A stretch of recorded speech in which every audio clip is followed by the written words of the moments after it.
اچھا، ایک دوسرا پہلو بھی اس کا ہے کہ مان لیجئے کہ کوئی کسائی ہے اور وہ جانور لوگوں کی کاٹتا ہے، تو کبھی ایسا ہوتا ہے کہ ظاہر سی بات ہے کہ کسائی ہے، محنت کر رہا ہے تو اجرت لے رہا ہے. اب قربانی تو ایک عبادت ہے جی. تو کیا اس عبادت پر اجرت لینا کسائی کا جائز ہے؟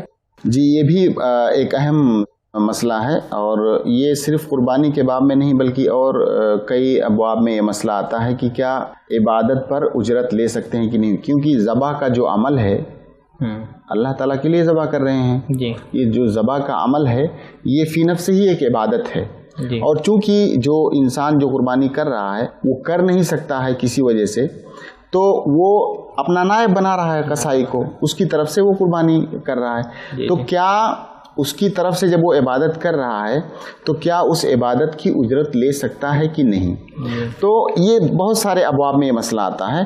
تو اس میں ایک چھوٹا سا قاعدہ یاد رکھیں، ہر وہ عبادت جس کا نفع متعدی ہو، جس کا فائدہ دوسرے کو بھی ہو رہا ہو، سامنے والے کو جی، اس پر آپ اجرت لے سکتے ہیں. اور ہر وہ عبادت جس کا نفع فائدہ متعدی نہ ہو، صرف آپ کے لیے ہو جی، اس پر آپ اجرت نہیں لے سکتے جی. اس کو آپ مثال سے سمجھیں، جیسے کہ مثال کے طور پر آپ کسی کو قرآن پڑھا رہے ہیں، آپ قرآن پڑھا رہے ہیں، سامنے والے کا فائدہ ہو رہا ہے کہ نہیں؟ بالکل ہو رہا ہے، تو اس پر آپ اجرت لے سکتے ہیں جی. اللہ کے نبی صلی اللہ علیہ وسلم کی حدیث ہے، ان احق ما اخذتم علیہ اجرا کتاب اللہ، جو سب سے بہترین یا جس کے سب سے حقدار ہیں جس پر اجرت لینے کے آپ، وہ قرآن ہے.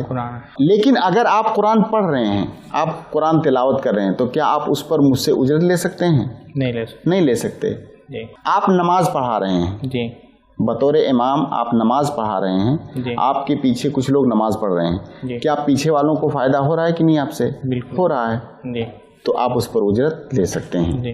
اور اسی پر آپ قیاس کر لیجئے جی. اب وہ جو قصائی ہے آپ کے لیے ذبح کر رہا ہے، ذبح کرنا عبادت ہے، لیکن وہ آپ کے فائدے کے لیے کر رہا ہے، اس کا فائدہ آپ کو بھی مل رہا ہے جی.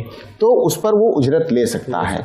لیکن یہاں پر ایک بہت اہم بات جو ہمیشہ اس طرح کے مسائل میں دماغ میں رہنی چاہیے کہ جب ہم کسی عبادت پر اجرت لیں تو وہ اجرت ہمارا مقصد اولی نہیں ہونا چاہیے جی. ورنہ اس کا جو اجر اور ثواب ہے وہ ہم کو نہیں ملے گا جی. بلکہ بسا اوقات ہم عقاب اور گناہ کے بھی مستحق ٹھہر سکتے ہیں جی جی. ٹھیک ہے، کیونکہ عبادت تو اللہ کے لیے ہے، تو ہمارا پہلا مقصد وہ عبادت کرنا ہونا چاہیے.